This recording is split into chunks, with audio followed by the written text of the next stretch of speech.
Mirpur test হবে আমার জন্য লাস্ট, স্পেশালি টেস্ট ক্রিকেটে।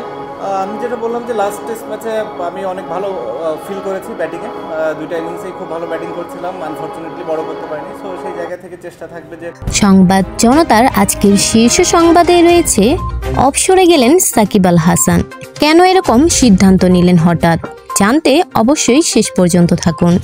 কানপুর টেস্ট শুরুর আগের দিন আজ হঠাৎ করে বাংলাদেশের দলের প্রতিনিধি হয়ে সংবাদ সম্মেলনে এলেন সাকিব আল হাসান। এসেই জানিয়ে দিলেন অবসর নিয়ে নিজের ভাবনার কথা। গত টি-20 বিশ্বকাপেই এই সংস্করণে নিজের শেষ ম্যাচ খেলে ফেলেছেন বলে জানালেন এই বাঁহাতি অলরাউন্ডার। ঘরের মাঠে দক্ষিণ আফ্রিকার বিপক্ষে টেস্ট খেলে লাল বলের ক্রিকেট থেকে বিদায় নেবেন তিনি। অবসর প্রসঙ্গে বলেন, আমার মনে হয় টি-20তে আমি আমার শেষ ম্যাচ খেলে ফেলেছি। মিরপুর টেস্টে খেলতে পারলে সেটি হবে আমার শেষ টেস্ট। অক্টোবরে মিরপুর দক্ষিণ আফ্রিকার বিপক্ষে 2 ম্যাচ সিরিজের শেষ টেস্ট খেলবে বাংলাদেশ। 2006 সালে জিম্বাবুয়ের বিপক্ষে ওয়ানডে দিয়ে আন্তর্জাতিক ক্রিকেট পথ চলা শুরু হয়েছিল সাকিবের।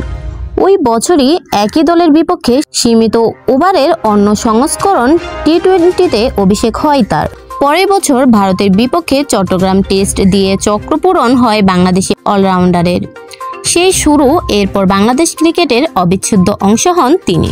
দীর্ঘ 18 বছরের ক্যারিয়ারে 70 টেস্টে 5 সেঞ্চুরি ও 31 ফিফটিতে 4600 রান করেছেন সাকিব। অন্যদিকে বল হাতে 242 উইকেট নেন তিনি।